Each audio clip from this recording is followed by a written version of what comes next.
Welcome to the Twinkle Talks EYFS podcast. Working in the early years is busy, funny, messy, and exhausting. Join me, Shana, some of the Twinkle EYFS team, special guest speakers, and other early years practitioners as we talk honestly about our experiences. Whether you're listening for CPD, on your commute, or to help you relax, Twinkle EYFS will share everything you need to know about all things early years.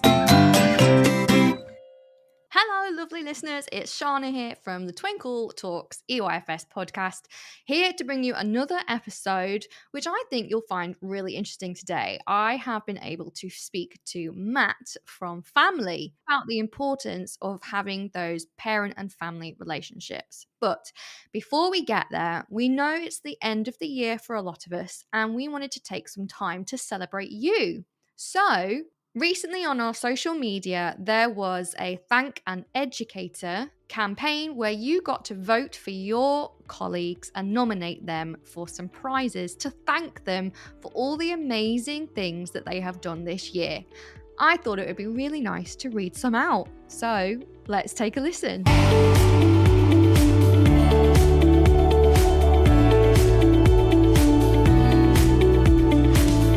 Claire has nominated Miss Povey, and she says, Miss Povey is one of the most dedicated, loving, caring, funny teachers I've ever come across. She takes the time to get to know all her pupils and nurtures them wonderfully throughout their time in reception. Both my kids have had her, and she is just the best. Lisa wanted to nominate Miss Holmes, or Becky to the staff. She is our EYFS lead and our inspiration. She inspires, nurtures, and can make an amazing nativity costume out of a pillowcase. Kirsty would like to nominate her son's teacher, Mrs. Lee. He started his reception year as the youngest in the whole school, and this caused her some anxiety. Mrs. Lee has worked so incredibly hard with him throughout the year, and he has improved in every area of his learning. She truly is a wonderful and patient teacher, and we feel so lucky that she has been his first teacher. We can't thank her enough. Anna wanted to nominate Liz, and she says she's her hero. She's my teaching assistant in EYFS, and I couldn't do it without her. This week, she juggled making 26 jellyfish with the children and calling an ambulance for a child without breaking a sweat. Thank you, Liz. Emma has nominated Alison, who's a reception teacher and has been an amazing support for Ali during her transition from Key Stage 1 to reception teacher this year. Josie has nominated her mum, and she says she's an amazing teaching assistant in her school. After working in the same school for more than 30 years, she's a true superwoman and has always been an inspiration. So much so, I too have recently become an early years teacher. She has effortlessly supported hundreds of children over the years and deserves one huge thank you. Ali has nominated Chloe. She is an early years educator working in a private nursery. She's a room leader in the baby room and never stops. She has helped our apprentices with their coursework, guiding them, teaching them, and giving them inspiration to be the best they can be. She has also supported another room leader who was new to leading a toddler room, helping them put in place a routine and settling new children. All of this while completing a foundation degree and working full-time. I couldn't think of anyone else more deserving. There you have it. Those are just some of the nominations, by the way. I didn't have time to read them all, but they made me so emotional. You guys, you work so hard, and it was just so lovely to see you guys thanking each other and celebrating all the amazing work you do. You know, being an early years practitioner and teacher is not an easy job, and there are some thankless tasks that we've got to do. Not thinking about Punamis only, but mainly. It was just really uplifting to see how much you guys support each other. I stand by it. I think early years is the best community. Now, on to our main event. I'm going to be talking to Matt from Family all about why parent and family relationships are so important.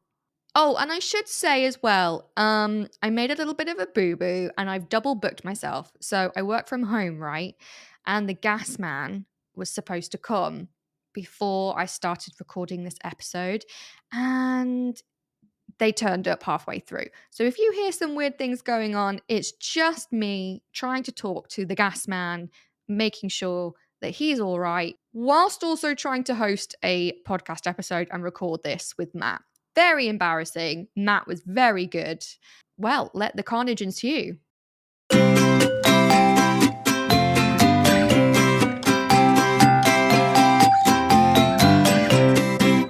Hi, Matt. It's an absolute pleasure to meet with you today, all the way from Copenhagen. Is that right? That is right. Calling to you from an hour in the future, if you can believe it. Oh, don't mess with my head like that, because now I'm going to completely lose everything. I don't know what my calendar's doing now. I'm going to be late for meetings. But that's pretty cool, right? It's pretty cool. For our listeners who haven't met you or heard of Family, please tell us all about you, Matt, all about your education journey and how you came to be with Family. I'm more than happy to do so. And first of all, thank you so much for having me on. I'm so excited to spend the next, hour or so talking about all things family partnerships and exciting things. You say hour. Might be an hour and a half, depending on this boiler man. Yeah, that's right. Depending on when the boiler man comes in. But that'll be a good time for me to break and realize all the ways I've messed up so far. Oh, okay. Yeah, Great. Yeah. Maybe run. Let's see how the first half goes. So my name's Matt. I work for a company called Family. That's Family without an I, Famly. And I work as the director of brand and comms here, which essentially means that it's like a fancy way of saying I get to spend my life talking about family and family partnerships and parent partnerships and technology in the early years for a living, which is a pretty nice living indeed. I feel like a total pretender being on your podcast. I've been listening to a few. What? Well, I've been listening to a few podcasts in advance, and it's like amazing speech and language therapists and people deeply knowledgeable about, messy play and all sorts of interesting things. And unfortunately, Shana, my early years pedigree starts and ends with a 4-year stint at Harpenden's premier indoor play centre, Big Space. No way. I used to live in Harpenden. You're joking me. No, I am not. What? Born and bred. I was born on Cowper Road. No, Cowper Road? Okay, I'm not going to say where I used to live because people will start hunting people down. Oh my, are you crazy? Well, how did we not work this out in all of the preamble? I don't know. That's so random. Are you kidding? Well, at my time growing up in Harpenden, I spent a lot of time working at Big Space. Unfortunately, that, as I said, not necessarily particularly pedagogically rigorous early years experience. It was mostly me, with 15 4-year-olds sort of hanging off me as I tried to run around the play equipment. And that's pretty much what that sounds about right, yeah. It sounds about right. Maybe it is more pedagogically rigorous than I imagine. But I will say since then, for those who don't know, Family, we're kind of the UK's only early childhood platform, and actually the leading kind of provider of technology for software specifically for early years settings. And so I was lucky enough to start Family as a kind of our sort of in-house journalist, writing up our blog and all sorts of other things, which has allowed me to sort of spend almost 7 years now talking to and interviewing and listening to some of the kind of great minds in early years. Not dissimilar from what you get to do as well now, Shana. I'm pretty sure you've had a higher caliber. Well, the fact I'm on your podcast is a sign, perhaps, that you're dredging the bottom of the pile. No, I think you're wonderful, but please also name drop. Oh gosh, but now see, I'm going to offend people that I don't name. The first person I really got to know in the sector was Dr. Sue Allingham, who's absolutely wonderful, and I've known her for a long time, and she's informed a huge amount of what I've got to know. But also people like, of course, Julian Grenier and Aaron Bradbury Coffey and Miné Yontbayer, and also people like Jan Dubiel. I feel like now I've started naming, I'm going to be in trouble for missing important people out. But also just great people in the sector, not just sort of the experts, but also people running settings like Ruth Pimentel and Neil Leach. And so it's been a great journey. I mean, the truth is I started off passionate about early childhood, but joining Family has really made me realize how important it is, and that difference that can be made. And it's an honor to get to serve the kind of people who do the real work, to work on content and campaigns and things to help kind of improve the voice of the early years, because they do so much harder work than I do. And unfortunately for significantly less pay in most cases. So that's something that is kind of on my to-do list, to make sure that together we can change eventually. Right. And a lot of my guests are saying that, actually. So it's really nice to see how united the sector is. And it's kind of like, no, power to us. We deserve more. And I think you're right. One of the things that I think you and family do really well is talk about every stakeholder in the early years sector. So, yes, of course, our amazing practitioners, our specialists, and things like that, but also our families, which is, your namesake. So, parents, carers, and everybody else that is also included in raising and educating a child. So, I wanted to ask you, especially from the work that you've done and what you've seen, why is that so important to have that relationship with these parents and carers? So I think if you'll kind of forgive me, I think you need to start off by explaining why it matters so much, this phase of a child's life, this early childhood phase. Mhm. And I know that's something that lots of the listeners will already be passionate about. But the fact that I think it's called the early years, in England, it's called the early years foundation stage for a reason. Like, this is the chance to build a foundation that will serve children for like the rest of their lives. And if we don't get it right, it doesn't necessarily mean that we can't get it back, but it takes a hell of a lot more work to get that learning back and to rebuild that foundation. So I think it's really important that we take this kind of part of education seriously. I mean, my favorite fact on this is, I can't remember the report itself, but it was a study that showed that 40% of the learning gap that is present at age 16 is already there at age 5. So almost half of the gap between rich children and poor children, and those who've grown up in a privileged household versus a less privileged household, is the boiler man is here just as I'm in the middle of my spiel. I'm No, go so on. sorry. No, I go, didn't go, go, want go, to go. interrupt you mid-flow. That's fine. I talk too long anyway. We can.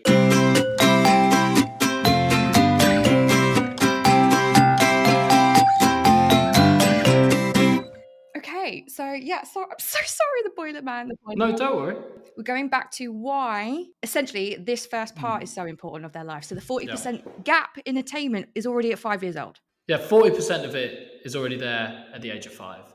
So I can send you the study afterwards, but essentially what it explains is that the difference between a privileged child and one of his less privileged peers, we already know is quite large by the age of 16 as a base of all sorts of things. But by the age of 5, 40% of it is already there. And so I kind of like to say, like, if we wait until they're out of nappies, we've waited too long, is kind of my Right. perspective on this. So I think that, as I said, lots of the listeners will know exactly why early childhood is so important. But why is that relationship between parents and EY providers so important? Well, because 3-year-olds can't look after themselves, fundamentally.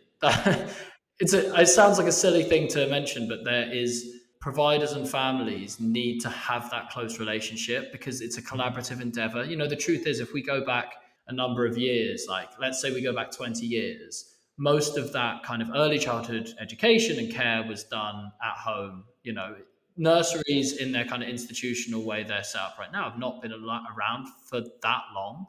And now that we have so many children spending so much of their time in an earlier setting, which is fantastic for all of those kind of early years outcomes and educational outcomes that we know are so important to solving that learning gap, we need that team to be working closely together, right? So like mom, dad, extended family, whatever shape your family is in, need to be able to have that relationship with the early years provider. It just from simple things like understanding what they're eating, understanding how they're feeling. I think some of the best examples of software like ours that I've seen used is just simple things like parents messaging the setting to say, you know what, granddad was here this weekend and little Shana is feeling a little bit sad this morning because she loves granddad and she's so sad when he has to go home and she doesn't really understand why he has to go home. Yeah. And that means that the key person in the room can adjust to that. And we expect that those kind of conversations are always going to be able to happen at drop-off time. But if you ask a practitioner what are their busiest, most stressful times of the day, they're going to tell you, like 8:30 drop-off time, and whenever Yes. pickup time is. It's crazy. Right? You'll remember how mad that kind of time is, and the idea that we can be expected to have like in-depth conversations about where children are at when you're being sort of physically handed 3 5-year-olds at Yes. 3 3-year-olds at a time. Yes. It's not necessarily going to happen, is it? No, and you know what? Especially, I think from my perspective, and also speaking to other practitioners, when COVID hit, obviously that impacted us in so many ways. But one of the biggest ones was pick up and drop off, because I remember it being so military, and of course, it had to be in order to keep everybody safe, and I'm immunocompromised, so I appreciate the safety in terms of that, but we couldn't chat with the families. We couldn't say, how was the weekend? Someone's come in and we don't know why they're upset, like you said, for example. But also, we then couldn't feed back at the end of the day. They've had a really good day, or, whatever's happened. And you really felt the difference. Even though it was crazy before COVID and, you were juggling children and someone was shouting from the back of the playground and, you were trying to get these messages. But when you didn't have it, it really, I felt a little bit lost. Like I didn't really know my families as much as I'd like to. So that was really difficult. And I think the thing is COVID or no, whatever people have gone back to with their kind of drop off and pick up procedure post COVID, no one wants to be having those conversations around how many times you had to change their nappy Yeah. at drop off time. I mean, for starters, I've talked to a lot of really great practitioners who've said to me, I think when practitioners do that, sometimes they don't think about the impact of that on the child, talking over the head like, oh, we've had another accident today, those kind of conversations, not even conversations, but just quick notes on what they've eaten. Like when that can be handled by technology so easily, it means that if you do get the opportunity at drop off and pick up to, have a proper conversation, it might actually be about something a little bit more in depth. Mm-hmm. How that child's learning is, what interests they've picked up, what they've been up to during the day. And then it's also, I feel at least, a safety net for if you can't have those conversations. So I wonder how many parents out there will recognize the feeling of sort of going, what have you been up to today? And just getting blanket silence, And if you can instead say, if you've seen something, on your app quickly that, Charlie's been out playing with diggers in the sand. Oh, I saw you out in the sand with the diggers today. That is a much more enlightening conversation for that sort of tired, hungry, slightly sick of speaking with other people child, Yeah. Right? And I think that that's kind of the power of greater collaboration, because otherwise a child is being raised in two homes. Whereas in Yes. this way, we're back to that kind of it takes a village to raise a child perspective, right? It's kind of like one Absolutely. consistent experience for them. And that is the consistency that I think is key.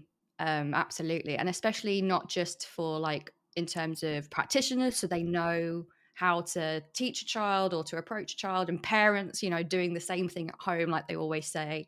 But it's also for the child, because this is the first time in their life they're stepping out into a different world that isn't their home. So they've learned all of these, social cues and rules per se that happen at home, and then they get put into a nursery or a preschool or whatever the early years provider may be, and it's like, whoa, new set of rules. What's this? And it's so polarizing. I mean, it doesn't need to be that way. Right. And I think so much is about, someone like Sue Allingham, who we talked about earlier, I've had some great conversations with her about settling in and how you handle that. I think Monet has similar ideas around how you make a child feel safe in those first kind of few moments in a setting. And that kind of stuff is, again, that's about that collaboration. How are you kind of filling in forms that are getting left on the desk and never, and I think it actually has a real important sort of aspect of combating our kind of cultural misunderstandings. If you live in an area where children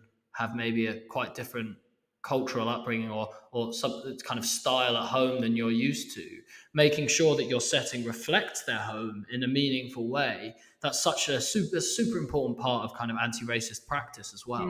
And those kind of things, again, can come from that real collaborative approach of understanding what's going on at home, what's going on in the setting, and making it a little bit more, as you say, consistent, right?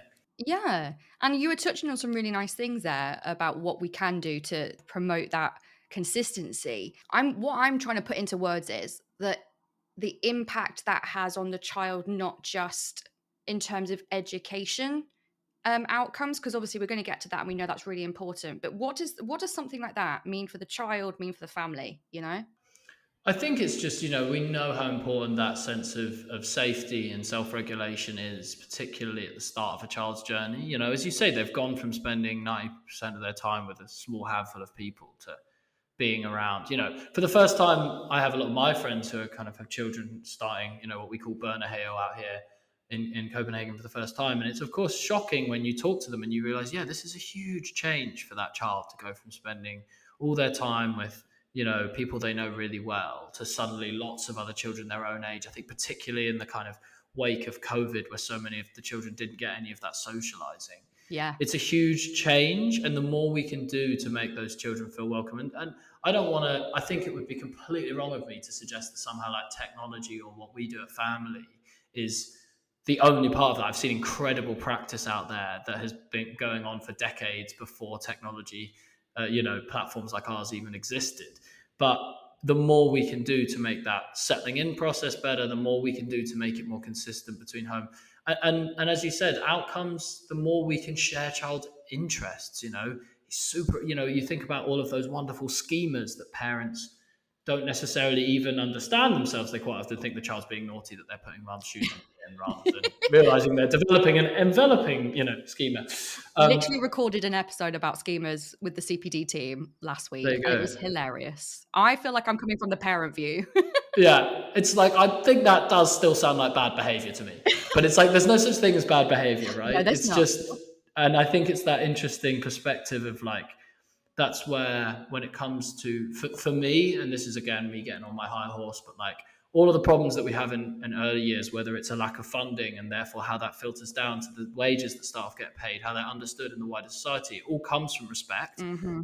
If we respected practitioners much more, then we would be able to have funding that understood the quality of what they do. That can also start with parents. That can start with the fact that, and I'm very struck by how here in Denmark, I do feel like slightly differently to the UK, it's known amongst parents that their pedagogue, who they're going to go to, is the person who is an expert. If they have a problem at home, they will actually go to them. And sadly, I think in many cases, in many great settings in the UK, we have that. But parents should know that they can go to their practitioner as an expert on child development. I always say, it's a slightly crude example, but if you have a problem with your plumbing, you don't just like Google things on the internet or ask your grandma, what did you do with your plumbing when you're going up? You go to a plumber. I call a plumber. At least I do. I mean, maybe some people do. I mean, I might Google and then call grandma first, and then fail. Then I might actually go. Not if I've got like a burst water pipe that is exploding all over my floor. Fair. Yeah. And I think it's just that it's interesting. There's a study that the government did like many years ago that basically showed that I think practitioners were like 8th or 9th in the list of people that parents trust as an expert on child development. And I think it's why that collaboration comes in. And I think the more we can show our expertise as practitioners to parents, the more that will slowly, I think, hopefully start to change. Yeah. That's made me quite sad, that statistic. And that's like, do you have an idea of why that is? I think it's really interesting to see. One of the things that we benefit from family, so we have the vast majority of our nurseries and earlier settings are in the UK, but we do have settings here in Denmark, in Norway, in Germany, in the US. And I think one of the differences that I see is half sort of tactical and half cultural. So like the cultural part is that I do just see a slightly different attitude towards early childhood here, maybe than we do have in the UK, that kind of maybe slightly Victorian aspect that we still have going on in some ways in the UK. And here it's very much this much more open, free play. I think there's a better understanding. And then it does, I believe, come down to tactical things. And when I say that, I think about things like maternity policies. I think about things like the way paternity is understood here. I think about things like how graduate-led the workforce is. I think about the funding that's delivered. So unfortunately, while I'm sure you and I would love to solve that on this podcast, Shana, I don't think either of us are powerful enough. But I do think it can be solvable. And I think they've solved it in places like New Zealand more so than we have done here. Unfortunately, I think the United States sometimes are still in certain areas a little bit further behind us, even in the UK. And we can be really proud of some of the great early years traditions that we have in the UK. But we unfortunately still have some way to go. Yeah. And just in terms of thinking of our listeners, they might be listening and thinking, oh gosh, yeah, it's really overwhelming. We're fighting a losing battle here. But what are the things that we can do to promote those strong relationships? And I'm not just talking about our early years providers, but if you are a parent or carer that feels exactly how you are describing, how can we break down those barriers? I think it starts by just getting to know each other more. I mean, we look at that in any kind of walk of life, right? when you're talking to break down any prejudice. And I do unfortunately think there is a little bit of prejudice towards early years practitioners. It starts with getting to know each other more, and I think that can go for your use of technology, your use of conversations at drop off and pick off, but it can also just be like how you engage your community, the kind of events you have. I know also I think there are some leaders out there who need to be more confident in letting their practitioners be the front of house for the nursery, for the setting. That it's not always doesn't always have to be the manager or the room leader who has those conversations. And that takes a bit of bravery, and probably it takes a lot of coaching, because part of the reason why they might not do that is because those practitioners feel uncomfortable. But that's a learning and development experience. And I do believe that that is a huge part of it, is feeling comfortable with practitioners actually developing a relationship with parents, maybe that key person relationship with the parent of the child who they're the key person of is kind of a classic example. Yeah. And I heard you touch a little bit about technology there. I feel like, I mean, obviously technology is kind of like changing the world. AI is crazy at the minute, by the way. It's just suddenly appeared. I don't know, maybe I'm just not very good at it, but it's just suddenly here. And now it's like, oh, okay, everyone needs to get on this because it's going to be everywhere.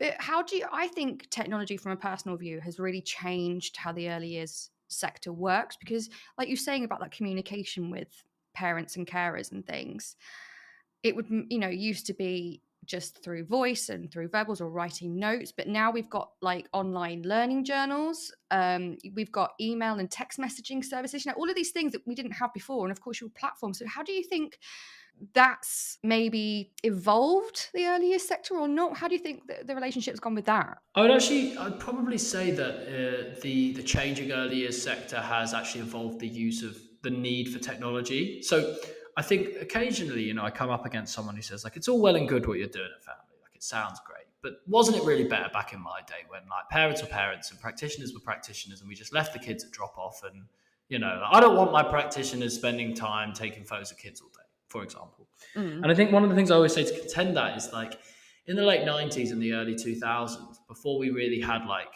a lot of adoption of technology in the early years, I can't say I was particularly around for it at the time, but I think the truth is back then we were still at an age where there was often just one caregiver at home who knew most of the information. It was mostly mum, who had either spent a large chunk of the first part of that child's life, with them, and I think that as we kind of grow out to have less of this kind of traditional nuclear family, the needs of being able to keep more people informed is massively changing, right? Yeah. And making sure that like we don't just hand over a slip of paper that goes to the person who happens to pick up and just gets lost in a bag, right?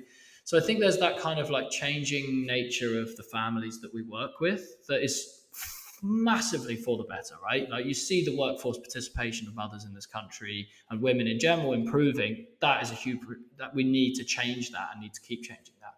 But it does also mean the demands on the nurseries change. And then on the flip side, I think you just have to remember, like I've got a timeline somewhere, but when I look back and it's like 2000 was when the first kind of curriculum guidance was introduced. Development Matters only came in 2012. Ofsted, I think, only started inspecting early years settings in like 2008. Then we had 15 hours funding 2013, I think. Then we had 30 hours funding a handful of years later. So it's like, why is it that educators and the leaders of nursery settings need different kinds of technology? Well, because they have to do a much, much broader job than they ever did before.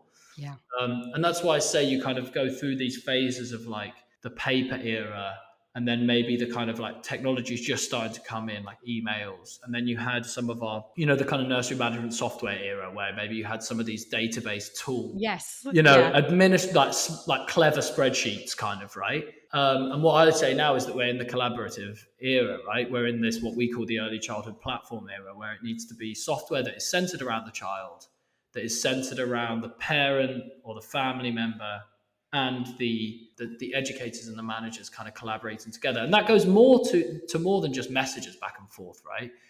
This is also when a parent gets their invoices on the same app that they're getting photo updates of the child on, guess what? They pay on time more. The fact that a parent can go to one place to pay, like in family, for example, you can even pay in app, How much simpler is that than then having to remember to direct debit a handful of cash from their bank account once, you know? Yeah. And I think that also just information, making sure that, for example, at family, we have shared child profiles. So the practitioner and the manager can enter information into the child profile, but the parents can as well. And that old fashioned idea of a parent ringing up the nursery and going, my little one's just had a new allergy to this thing. Can you note that down on the system?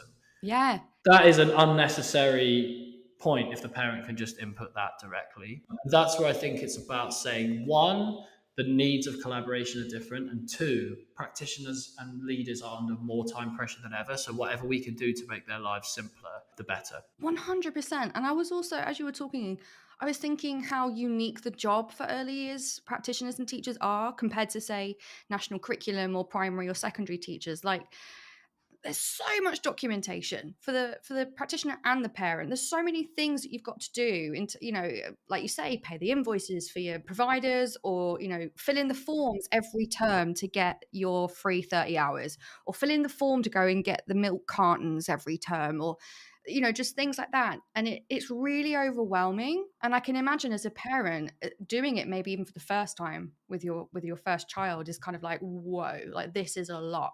Filling in those forms with county to even get your child registered onto a school, like they are so thick. And I actually, when I was early years lead, I dedicated an evening for my new families to come in and do the packs with me, because I was like, you can't do this on your, this is horrendous. And that is just for native English speaking families, like poor families who didn't have English as a first language.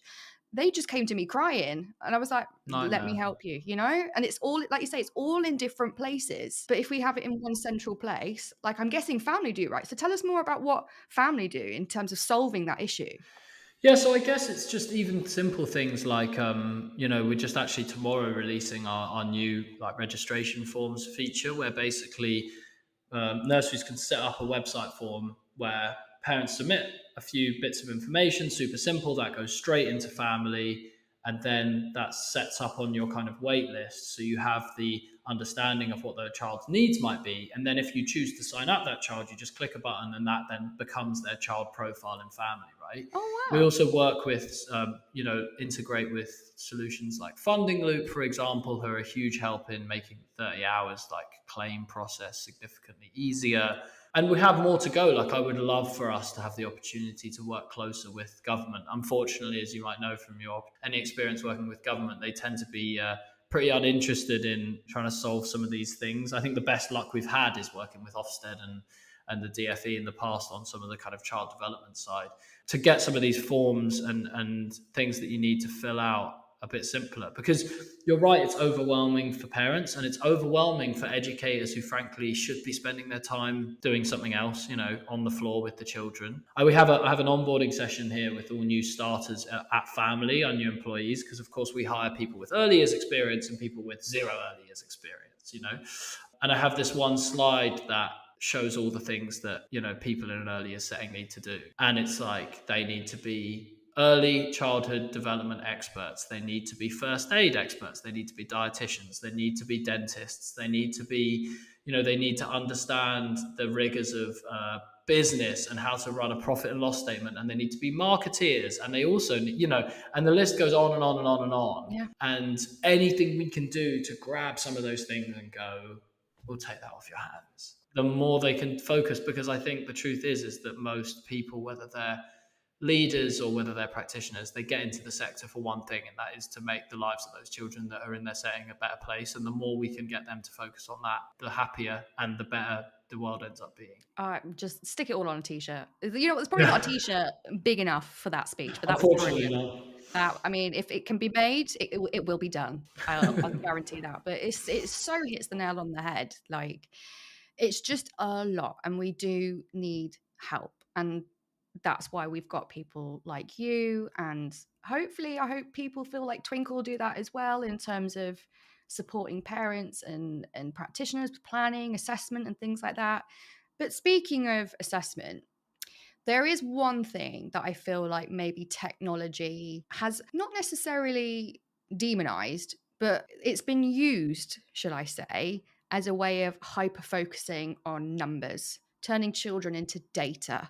like that's how you track assessment now, that's how you track progress now, whereas before, it used to be, yes, we know the children, and it's more of a holistic view. And there was a time, I feel like it's kind of maybe turning now, but technology in terms of tracking and all those graphs and line graphs and percentages, and all that software was just turning children into numbers. Do you feel that may be a hindrance in software, or?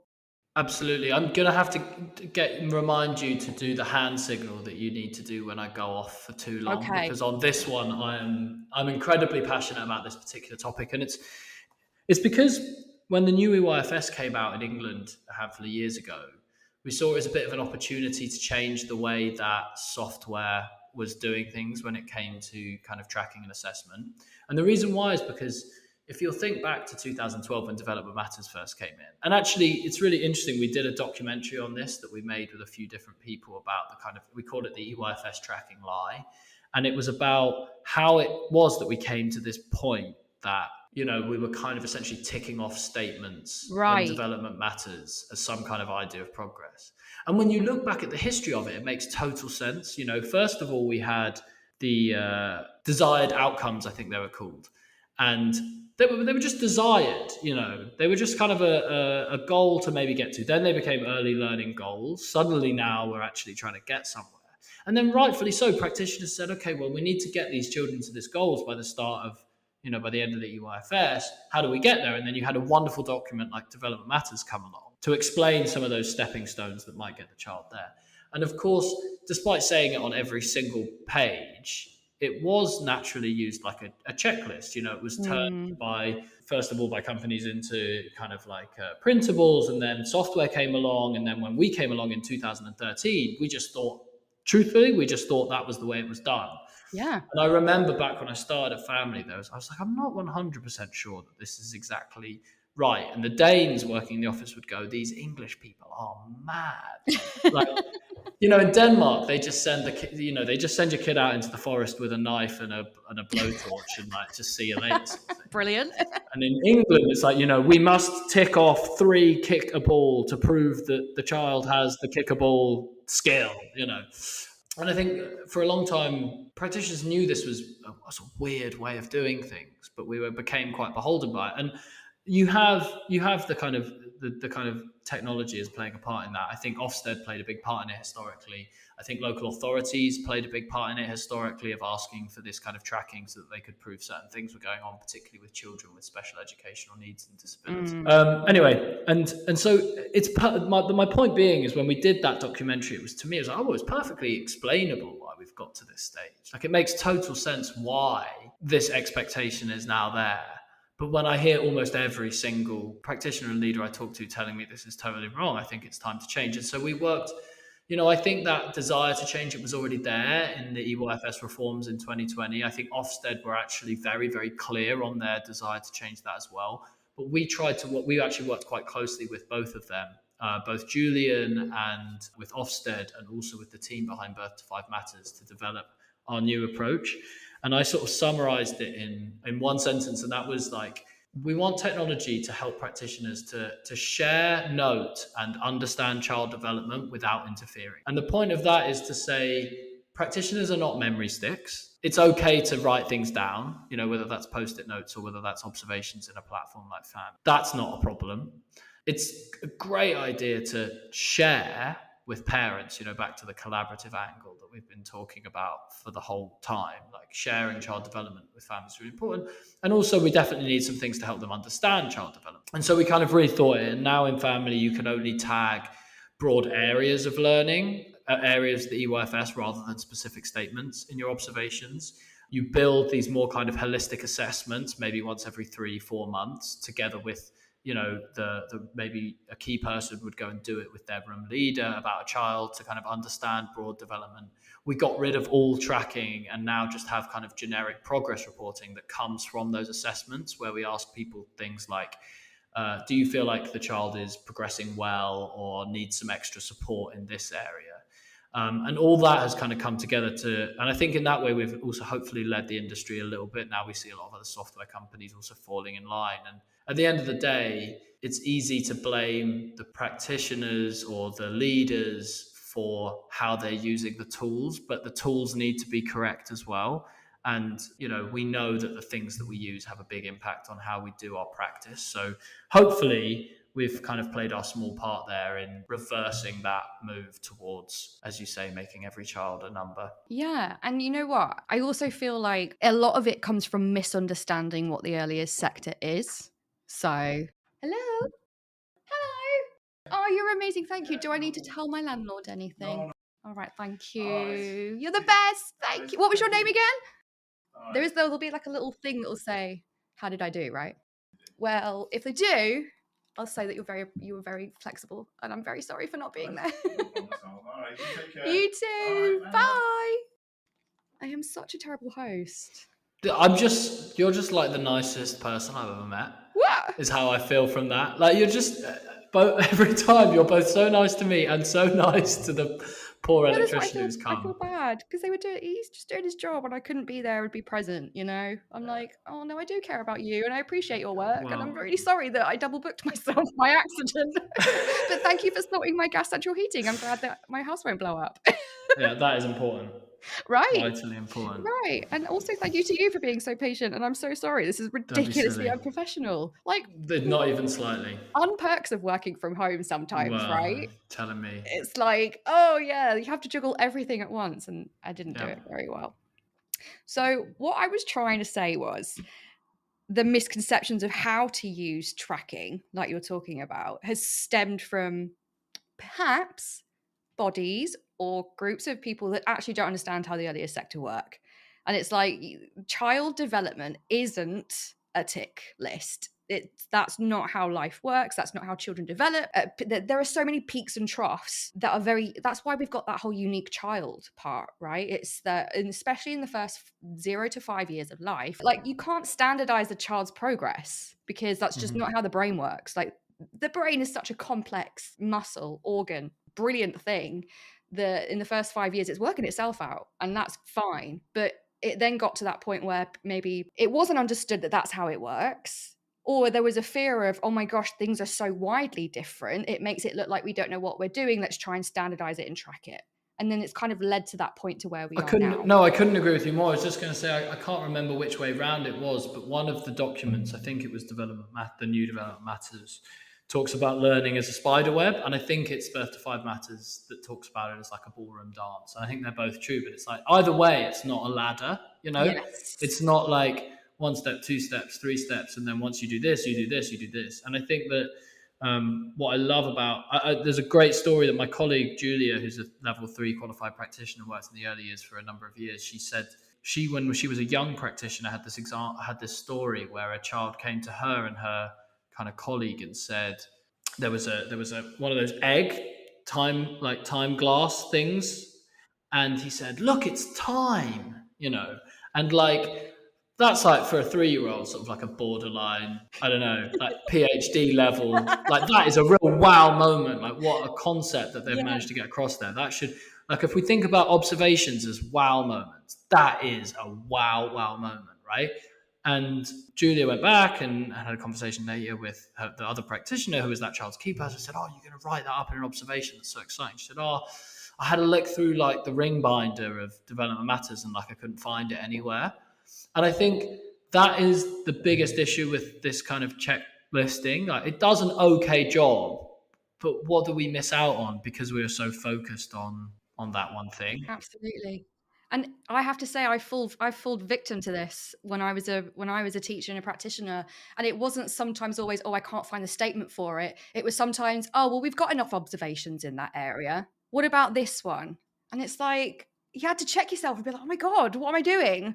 Of course, we should still include that, but there was this pressure of you have to have a broad range of evidence on all the evidence, all the areas and blah blah, and it really did not become child-centered anymore. It was data-centered. Yeah, and it's just exactly that. And it's like, when you think about the Early Years Alliance report that came out, I think back some time ago, 2018 or something now, the Minds Matter report, where they talked about the fact that I think like 96% of early years staff say they're stressed out by admin and paperwork, and it's like, if we all agree that this isn't particularly helpful, and it might be detrimental to our understanding of children's learning, and it's definitely detrimental to our staff's well-being. And what are we doing it for? And I'm really glad that I really feel the tide starting to turn in the UK about this kind of idea of datafying children, because it's a slightly uncouth way of putting out, but I have to mention it because when we were recording this documentary, I think 3 of the people I interviewed mentioned it. But there's this old phrase in education that the pig doesn't get any heavier by weighing it.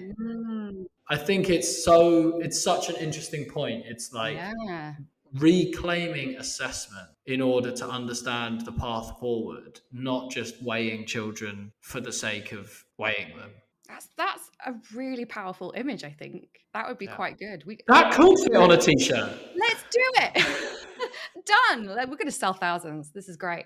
But I know that we've been making all of these points kind of from a biased perspective because, you know, we're talking about the English curriculum and, you know, all of the policies and things and how that's historically changed. In terms of like the wider global community, do you think this is an issue or just a topic that's unique to England, or do you think you're seeing it everywhere? I think the zoomed out trend that is for sure happening everywhere is just like that story that I told about the kind of the growth of the early years sector and the focus in the UK is kind of happening at different stages everywhere. Like you'll see how, I mean, it never unfortunately got through, but in Joe Biden's Build Back Better plan in the US, I think he's set aside $2 billion or something, or some obscene amount of money, maybe more than that, for like universal pre-K, right? And in general, you're just seeing like a lot more investment. Here in Denmark, I think 90% of the settings are actually publicly funded. So it's different all over the world. But the truth is that when people are when governments are investing money in things, they're normally quite interested in understanding how it's going, which I think is not an unfair point, but as you say, it's quite often implemented in a slightly incorrect way. Well, the reason why I do think it's a global trend is this kind of datafication of early years and like proof of how children are progressing probably does come from the fact that governments are just have more skin in the game and are more interested in generating that data back. So I think that's definitely one global trend that I see everywhere. And the other global trend that I see absolutely everywhere, like we're so lucky here in Denmark to have pedagogues who are well trained and who are paid compared to the UK relatively well, still not well enough in my opinion, but we have a huge shortage of them. And it's the same all over the US. It's the same all over Europe. In Germany, it's a massive problem, despite, again, being paid compared to the UK relatively well. And it's for sure a problem, you know, on our shores in the United Kingdom. So, you know, that trend of staffing shortages and it comes back to what we talked about earlier. It comes back to not just the craft of early education, but the importance of early childhood not being widely understood enough. And it's why I do definitely have some hope in things like the scheme being run by the Duchess of Cambridge around early education. I do think we need some of these like wider engagement things to just help the public as a large understand the importance of it, because otherwise we're not going to get any change. Yeah, and I also think as well that unless you're a parent or unless you work in the earliest sector, you don't really understand how important it is.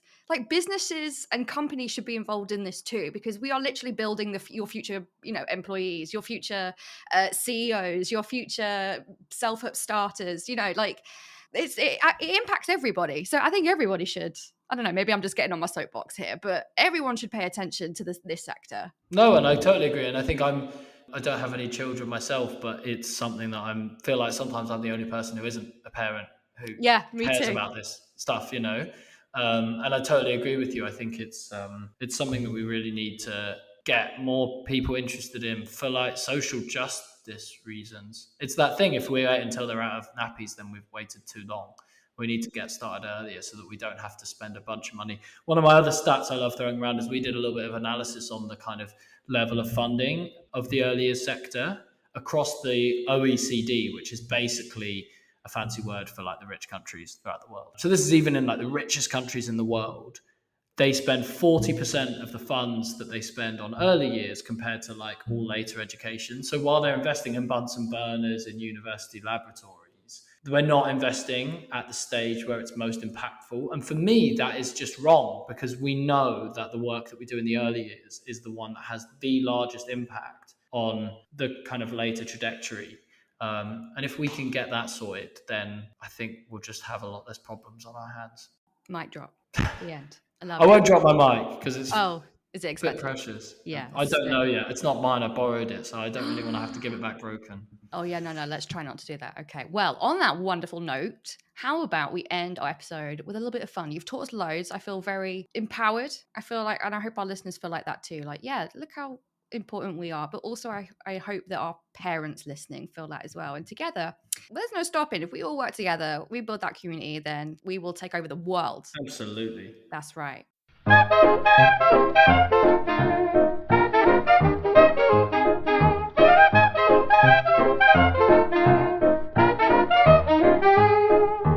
So we have a game at the end of our episodes with our guests, and we call it Would You Rather Teacher Edition. And the first question will always be the same, but the other two are a surprise. And they're kind of made so we get to know you a bit more, okay? So Stressful. Don't be stressed, be very stressed. It's just to get to know you. Don't even think about this. It's either this or that, okay? So, Would you rather tea or coffee? Coffee every time. Flavored, black, like how do you have your coffee? Black coffee, maybe an espresso if it's, if I need it. I do drink tea, and I'm trying to cut down on my caffeine consumption, which is kind of drinking more caffeine, but like less of it, which is tea. Yes. But coffee all the way. Like, do you have like 4 or 5 cups a day? I know you're cutting down. I'm trying to cut down, but sometimes it's more than that, yeah. Wow. I think I would be bouncing off the walls. Unfortunately, it's just like very quick diminishing returns. Oh, well, it's your answer. I will not judge. That's fine. No, you can judge. I deserve it. Question number 2. Would you rather ABBA or Queen? And I will definitely judge you on this answer because I have a very clear all day winner. long. No. What do you mean ABBA? Give me a Man After Midnight. Come on. No. Queen, how could you? Don't tell me you haven't driven in the car and sang every single part of Bohemian Rhapsody. Come on. The challenge is, I will say, it's quite hard to live in any Scandinavian nation for too long and not be sort of drawn under the duress of the ABBA love. Oh, that's true. The problem is, and I don't tell my colleagues, but like, they don't have that much great stuff that comes out of here. The whole sort of Scandinavian region. So the one thing. They've got there's lots of lovely things about, but they don't have a lot of pop stars. You know? So when they get one, it's kind of the same with sports people. It's like suddenly everyone in Denmark likes cycling now because they won the Tour de France last year. It's like you didn't like cycling beforehand. Yeah. I feel it. We should be lucky we get to pick and choose our things we actually like. Here, they basically have to like whatever's. You must like ABBA. That's one of the rules when you like move to a It's Scandinavian sort of in country. there, unfortunately. I like it. Well, I'm sorry. I feel your pain, but I will die forever a Queen fan. Forever. I knew that you can't set me up with. I feel like it's rude to set me up with would you rathers that have a right and wrong answer. Well, yeah, that's true. Oh dear. Yeah, that's right. You caught me there. Okay, moving on. Number 3. Let's just move quickly on from that one. Would you rather banned from the classroom, singing or dancing? That's not easy. It's not. I'm one of those terrible people who, when they get asked would you rather questions, I really need to like dig into for example, if I've got a child in my classroom who starts dancing along to a song, do I literally have to say to them, stop dancing now? Yes, in a like an authoritarian way. Yeah, like suspension, like that's life is over for everybody. Does not exist. Tough. I'm a musician myself. I think singing is so important for early language development and all that, but I feel like it would be easier to stop children singing than to stop them dancing. Oh, do you think so? Because I don't. Oh, Baby Shark. Right? Exactly. Yeah, you're right. Like those catchy, like Bluey, Paw, but like they know all the songs, even the songs you don't want them to. I remember when I was younger, my little brother knew all the words to "Sex on the Beach" by Venga Boys. He was 3. I mean, I think this is where I'm showing my lack of in-classroom experience there. So I'm slightly embarrassed that you've pulled this one on me last minute. I'm really sorry. I didn't. I'm really joking. Well, then, if that's the case, I'm definitely banning dancing. I'm a singing guy. Yeah, but you love a boogie. Come on. I'm setting you up here. Neither is the correct answer. Neither is the correct answer. But we've learned more about you. I didn't know you're a musician. What do you play? I've been a drummer since I was 10 years old. I also play guitar, and I used to play trombone back in the day, but that is a long time ago. Cool. And a weird instrument. No, it's cool. I like the cool ones. I used to try and play sax. Okay. But I was terrible, so my parents threw it out. No, you should pick it up again now. You don't have to live with them. I think that ship has sailed. I'm good. All right. Although I did want to try. I really do want to try drums. I love getting into the beats of things. Drums is great. Drums is good. Drums is easy to be all right at. Very hard to be really good at. So it's got a nice learning curve. Oh, there you go. I like it. Have you got any? Yeah, I have. Right. So I felt like if you were going to spring Would You Rather surprises on me, but I feel a bit stupid about my one now because yours ones were at least related to the classroom. But my classic one, I can't remember whether we talked about this already when we had our intro call. But go on. Would you rather fight one horse-sized duck or 100 duck-sized horses? Oh wow! What a dilemma. Okay. Well, the 100 duck-sized horses, I'd be really worried that they'd swarm. Are they like the swarming type? I feel like there's a hive mind thing going to go on there. I think horses do sort of like to sort of roll together, don't they? Yeah, so that'd be quite intimidating. Just to, like chucking off a sea of tiny horses just sounds a bit. I'm going to go for the horse-sized duck. I think that would be quite fun. Like, I just like rub its tummy and give it a tickle, and it'll be all right, and it'll love me in the end. But yeah, I'm worried about the bill. I won't lie to you. If it can get you front on, yeah. Think about the size of that bill. Crack some bones. Yeah. Could be in trouble. Neither is a particularly exciting prospect, is it? To be honest, I think I'm with you though. I think I could sort of. It sounds awful, but I think you could just do some sort of sweeping kicks, couldn't you, to try and sort of get rid of the you just hear little mini neighs like, yeah. I mean, if that scenario ever comes up, I'll let you know. Yeah, maybe we can fight them together. Oh, what a team. That would be great. You take the duck-sized horse, I'll take the horse-sized ducks. Together, unstoppable. Yeah. This is brilliant. Perfect. Oh my God, that was such a good question. You can have that one for free for all future guests. Oh, maybe I'm just going to change the tea and coffee one to duck-sized horse. That's brilliant. And that made me think, I wonder what our listeners would pick. Maybe I'll put it on our socials and see what they say. I'd love to see a vote. I would like to know. All right, what the kind of general population thinks. Brilliant. I'll let you know. Because I've thought about it long and hard, and it's not easy. I can tell. Yeah, I'm gonna have to mull it over a bit more. We'll see what happens. Yeah.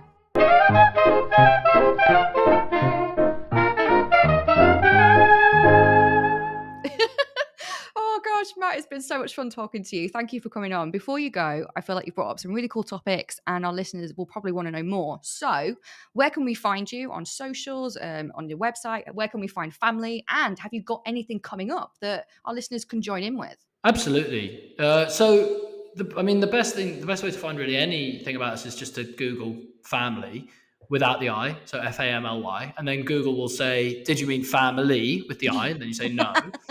And you'll find our website, you'll find we're on all the socials on Instagram, Twitter, YouTube, all that sort of stuff. I can definitely recommend a couple of the things I've talked about today, the EYFS tracking lie. If you just Google that, you'll find that. It's a really interesting documentary we did together with Ruth Pimentel and Sue Allingham and a bunch of cool people around like the history of the EYFS. And also we last year released our Respect the Sector report, which is kind of covers a lot of the topics around what we've also been talking about today around like kind of respecting the earlier sector, and found some super interesting kind of stats in amongst that. Unfortunately, not happy reading, but hopefully something as kind of a platform for change. And if people are interested, we work with, I think now over 6,000 nurseries, earlier settings throughout the UK. Whether you're using software right now or you're ready to start your journey with software, we actually have an offer running until September, where if you sign up before September, you just pay £1 until September, because we know that people are super busy over summer and maybe want a little bit of extra time to get set up before September starts. So you'll find that offer on our website.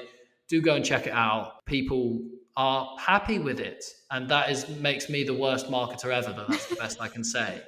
People love what we do.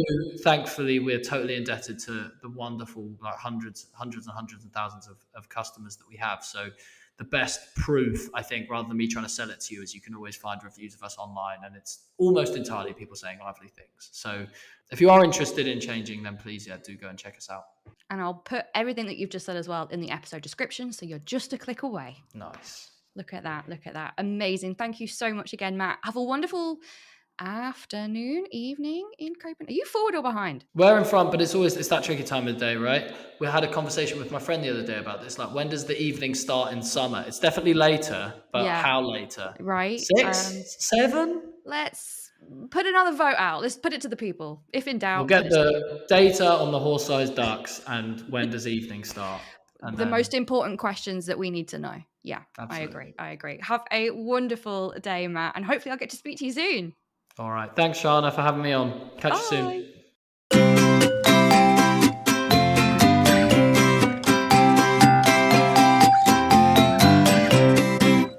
There we are. Thank you for listening to this episode. I hope you enjoyed it and had a little bit of a giggle at my expense, I'm sure.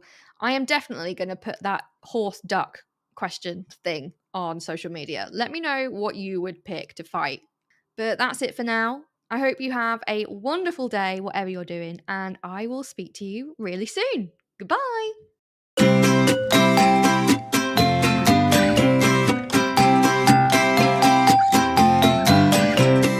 So that's it for today's episode. I hope you really enjoyed it. If you would like to join in or would like to know more, then come and find us on our social media sites. We have a Facebook page, Facebook groups, an Instagram, TikTok, Twitter, Pinterest, and YouTube. All the links of where to find us will be in our podcast description. Come and join the conversation. And whatever you're doing today, I hope you have a great day.